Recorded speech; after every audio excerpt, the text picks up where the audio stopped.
DJ Vinod remix. काली तोला कहीं नहीं जाना है। काबर की काली तोला लड़का देखने आने वाला है। हाँ, बोले लड़का दिखाई आने वाले और शादी हो गई है। जा तो सब लोग बताऊं।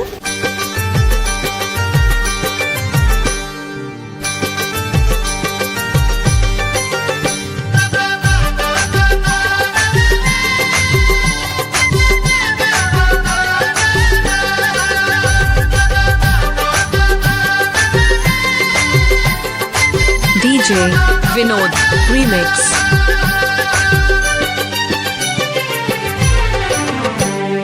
आबे दीदी आबे सखी, आबे दीदी आबे सखी, आबे भौजी आबे वो, आके मोरो घर में काली मंजनिया खाबे वो।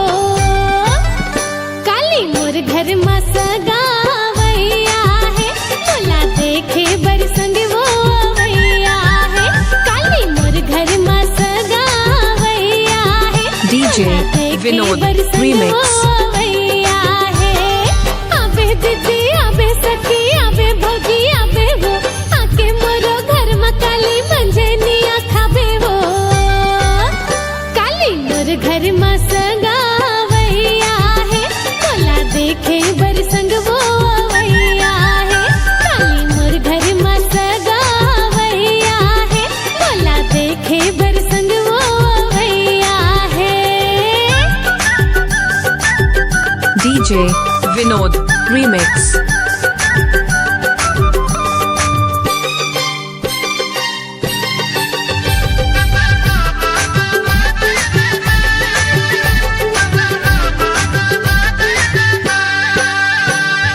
देख के बताओ गोरिया है कि करिया, मोर संग में फबही कि नहीं पर बतिया।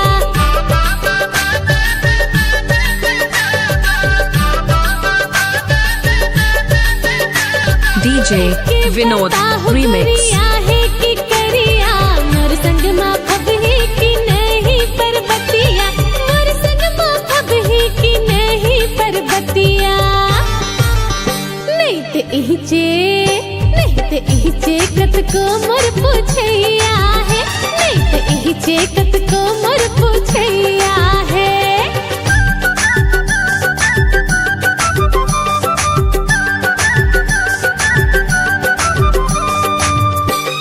DJ Vinod remix.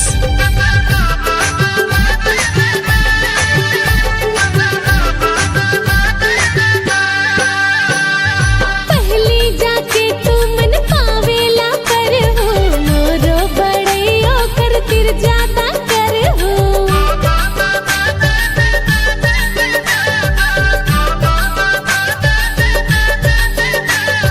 पहली जाके तू मन पावेला पर हो, मोरो बड़ैयो कर तिर डीजे ज्यादा कर विनोद हो। रीमिक्स। मोरो बड़ैयो कर तिर ज्यादा कर हो।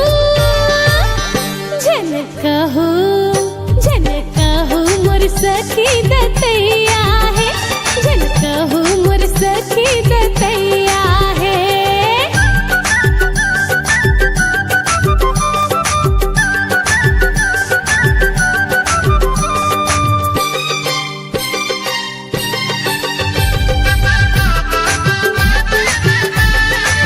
DJ Vinod remix.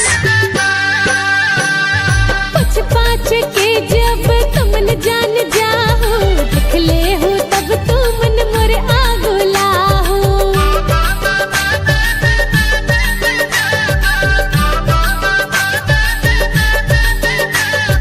कुछ पाँच के जब तुमन जान जाओ, देख ले हो तब तुमन मोर आगुला हो।